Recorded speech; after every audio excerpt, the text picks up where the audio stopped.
അല്ല അഭിലാഷേ, ഞാനൊക്കെ സ്കൂളിലും കോളേജിലും പഠിക്കുമ്പോൾ ഒരു മുദ്രാവാക്യം കോൺഗ്രസ്സുകാർ വിളിക്കുന്നത് കേട്ടിരുന്നു. K Karunakaran, A K Antony, Oommen Chandy സിന്ദാബാദ്. കെ കരുണാകരൻ്റെ മോള് BJP ചേർന്നു, എ കെ ആന്റണീൻ്റെ മോൻ BJP ചേർന്നു. ഉമ്മൻചാണ്ടീൻ്റെ മോനും ചേരാൻ ഒരു വിരോധമില്ല, ഒരു തടസ്സമില്ല. അതുകൊണ്ട് കോൺഗ്രസ്സുകാർ വലിയ വമ്പൊന്നും പറയണ്ട. കോൺഗ്രസിൻ്റെ അകത്ത് ഒരു ബോംബ് പൊട്ടാൻ പോകുന്നുണ്ട്. ഞാനിപ്പോൾ അത്രേ പറയുന്നുള്ളൂ. അതവിടെ നിൽക്കട്ടെ. പിന്നെ ഇപ്പോൾ റാം മാധവിനെയും മറ്റേ എന്താ പറയുക ദത്താജിയെയും റാം മാധവ്ജിയെയും ദത്താജിയെയും കണ്ടത്, അത് ഞങ്ങളെ സംബന്ധിച്ചിടത്തോളം അത് വിശദീകരിക്കേണ്ട ആവശ്യവുമില്ല. മാത്രമല്ല ഞങ്ങളെ ജോലി അതല്ല. അത് വിശദീകരിക്കേണ്ടത് ഒന്നുകിൽ ദത്താജി വിശദീകരിക്കണം, അല്ലെങ്കിൽ റാം മാധവ്ജി വിശദീകരിക്കും, അല്ലെങ്കിൽ RSSൻ്റെ ഔദ്യോഗിക വക്താക്കൾ ആരെങ്കിലും വിശദീകരിക്കും അവരെ ഭാഗത്തു നിന്ന്. മറുഭാഗത്തു നിന്നും MR അജിത് കുമാർ വിശദീകരിക്കണം, അല്ലെങ്കിൽ മുഖ്യമന്ത്രി വിശദീകരിക്കണം. BJPക്ക് അതിൽ വിശദീകരിക്കാനുള്ള അധികാരമില്ല, ഞങ്ങൾക്ക് അതിനുള്ള അവകാശമില്ല. സംഘത്തിൻ്റെ കാര്യങ്ങൾ സംഘം തന്നെ പറയും. സംഘത്തിന് അതിനുള്ള കഴിവും പ്രാപ്തിയൊക്കെ ഉണ്ട്. അവർക്ക് കാര്യങ്ങൾ എന്താ പറയുക ഇന്നതാണ് എന്ന് ഈ ലോകത്ത് ആരുടെ മുഖത്ത് നോക്കി പറയാനും യാതൊരു മടിയില്ല. ആരെയും പേടിക്കാത്ത, ഈ ലോകത്ത് ദൈവം തമ്പുരാനെ അല്ലാതെ മറ്റൊന്നിനെയും പേടിക്കാത്ത ഒരു വിഭാഗമാണ് RSSകാർ.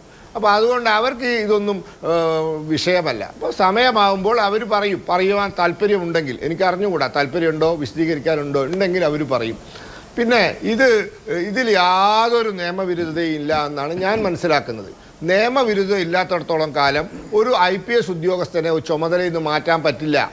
നിങ്ങളെ വിംസ് ആൻഡ് ഫാൻസീസ് പ്രകാരം ഒരു IPS ഉദ്യോഗസ്ഥനെ മാറ്റാൻ പറ്റില്ല. ഓർമ്മയുണ്ടോ? സെൻകുമാറിനെ മാറ്റിയാണ് സുപ്രീം കോടതി പോയി ഉത്തരവ് വാങ്ങിയിട്ട് മുഖ്യമന്ത്രിൻ്റെ മൂക്കിന് താഴെ DGP ആയിട്ട് 1.5 കൊല്ലം ഇരുന്നിട്ട് അങ്ങോട്ട് പോയത്.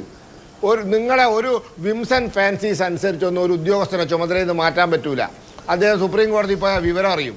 അദ്ദേഹം നിയമപ്രകാരം തെറ്റ് ചെയ്തിട്ടുണ്ടോ? Is there any law in this country which prevents an IPS officer from meeting an RSS office bearer? ഉണ്ടോ?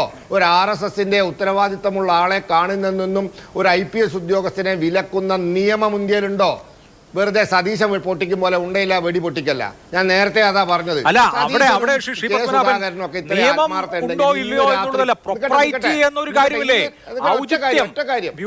ഔചിത്യം പാലിക്കണ്ടേ? നോക്കൂ, ഒരിക്കൽ ശിവശങ്കർ എന്ന IAS ഉദ്യോഗസ്ഥൻ CPIയുടെ ഓഫീസിൽ പോയി ഒരു കാര്യം ബ്രീഫ് ചെയ്യാൻ പോയപ്പോൾ അന്ന് BJP എടുത്ത നിലപാടെന്താണ്? CPIയുടെ ഓഫീസിൽ പോയി കാര്യങ്ങൾ വിശദീകരിക്കേണ്ട ആളാണോ ശിവശങ്കർ എന്ന് ചോദിച്ചില്ലേ?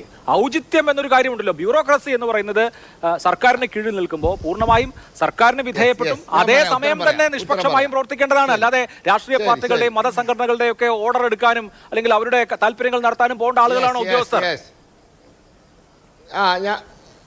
ഞാൻ പറയാം, ഒരു രാഷ്ട്രീയ പാർട്ടിയുമായി അവരുടെ ഓഫീസിൽ പോയി സംസാരിക്കുന്നതിൽ രാഷ്ട്രീയം വരും. RSS ഒരു രാഷ്ട്രീയ സംഘടനയല്ല, അതൊരു സാംസ്കാരിക സംഘടനയാണ്. RSS ഒരു സാംസ്കാരിക NSS പോലെ അല്ലെങ്കിൽ SNDP പോലെ ഒരു സാംസ്കാരിക സംഘടനയാണ്. അവരുടെ ഓഫീസിൽ പോകാം, അതിൽ മറ്റേത് രാഷ്ട്രീയം വരും, പൊളിറ്റിക്സ് വരും. ഇവിടെ പൊളിറ്റിക്സ് ഇല്ല, RSSന് ഒരു രാഷ്ട്രീയവും ഇല്ല. പിന്നെ സതീശനോടും UDFകാരോടും ഒരു അപേക്ഷയുണ്ട്. നിങ്ങൾക്കിപ്പോൾ പൂർണ്ണമായും ബോധ്യമായല്ലോ CPM-ഉം അല്ലെങ്കിൽ പിണറായി വിജയനും BJPയും തമ്മിൽ അന്തർധാരയുണ്ടെന്ന്. നാട്ടുകാർക്ക് ബോധ്യമായിട്ടില്ലെങ്കിലും നിങ്ങൾക്ക് ബോധ്യമായല്ലോ. ഇന്ന് രാത്രി കത്തയക്കി രാഹുൽ ഗാന്ധിക്ക്, അമേരിക്കയിൽ മെയിലയക്കി ഈ CPM-നെ ഇന്ത്യ മുന്നണിയിൽ നിന്ന് പുറത്താക്കാൻ. അത് ചെയ്യൂല. ഇപ്പോഴും ആഗ്രഹമുണ്ട്, നാളെ എങ്ങാൻ കേന്ദ്രത്തിൽ നിതീഷ് കുമാറോ ചന്ദ്രബാബു നായിഡോ പിന്തുണ പിൻവലിച്ചാൽ CPM-ന്റെ നാലാളെയും കൂട്ടി ഭരിക്കാനുള്ള മോഹമായിട്ട് നടക്കുക. ഒന്നുകിൽ നിങ്ങൾ CPM-നോട് പോയി പണി നോക്കാൻ പറ. നിങ്ങൾ ഒരു കൈ CPM-ന്റെ തോളിലാണ്, മറ്റേ കൈ കൊണ്ട് CPM-ന്റെ പുറത്ത് കുത്താൻ നോക്കുക. എന്ത് രാഷ്ട്രീയം അത്? നിങ്ങൾ ഒന്നുകിൽ CPM-നെ തള്ളിപ്പറ, അല്ലെങ്കിൽ നിങ്ങൾ CPM-നെ കൂടെ കൂട്ട്.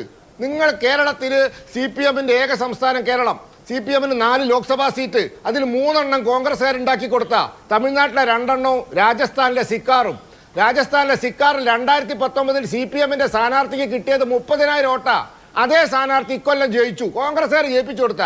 ആ പാർട്ടിയാ ഞങ്ങളെ കൂടെ സഖ്യം ഉണ്ടാക്കിയെന്ന് നിങ്ങൾ പറയുന്നത്. പുറത്താക്ക് അവരെ ഇന്ത്യ മുന്നണിയിൽ നിന്ന്. എന്തിനാ ചുമന്നോണ്ട് നടക്കുന്നത് CPM-നെ? ചുമന്നോണ്ട് നടക്കുന്നത് എന്തിനാ CPM-ന് ഇത്ര മോശമാണെങ്കിൽ? അപ്പൊ ചുമന്നോണ്ട് നടക്കുകയും വേണം, കുറ്റം പറയുകയും വേണം. അതാ പറഞ്ഞത്, നാണം കെട്ട ഉണ്ടയില്ലാത്ത വെടിയാ സതീശൻ്റെത്.